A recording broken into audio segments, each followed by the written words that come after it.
Hey everybody, today I'm going to go ahead and quickly show you how you can go about replacing the overvoltage protection board in your IPICO Lite reader. Before we begin, you need to make sure that you've got the following tools available. Obviously a soldering iron, a desoldering pump or wick, soldering flux, solder, and a flathead screwdriver or some kind of pick. What I'm going to show you here is actually called a solder pump or a desoldering pump, and I find that it's very effective in removing solder from the board. You can use solder wick as well if you want, just basically whatever works best for you.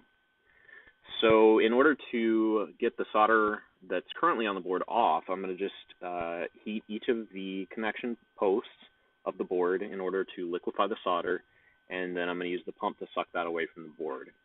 Now, as a point of note, you want to be sure that you are clear on the direction of the overvoltage protection board before you remove it, as the new board will need to be replaced in the same configuration later.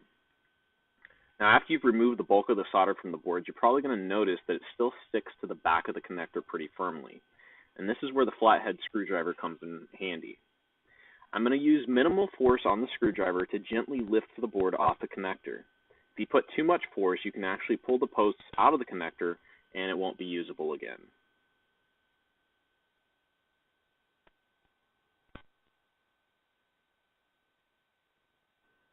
I'm going to do this for all 4 of those posts. Now, once you've removed the old board, you're probably going to be left with some copper rings that it left behind. And you can use a flathead screwdriver, or as I'm using here in this demonstration, I'm going to use a dental pick. But you can use a pick or a flathead screwdriver, whatever works best for you. And you're just going to lift them off the connection posts. So in order to do that, you're just going to heat the post as you did before, and the rings should come off fairly easily.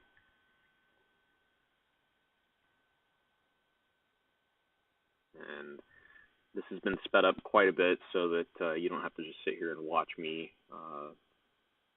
desoldering this every single time. But that's basically what you're looking at, and it's just sort of what's left behind from that old overvoltage protection board. So now, after you've removed all the rings, you can go ahead and place the new overvoltage protection board in place.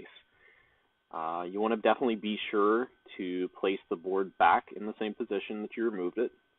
Otherwise, it's not going to charge the battery.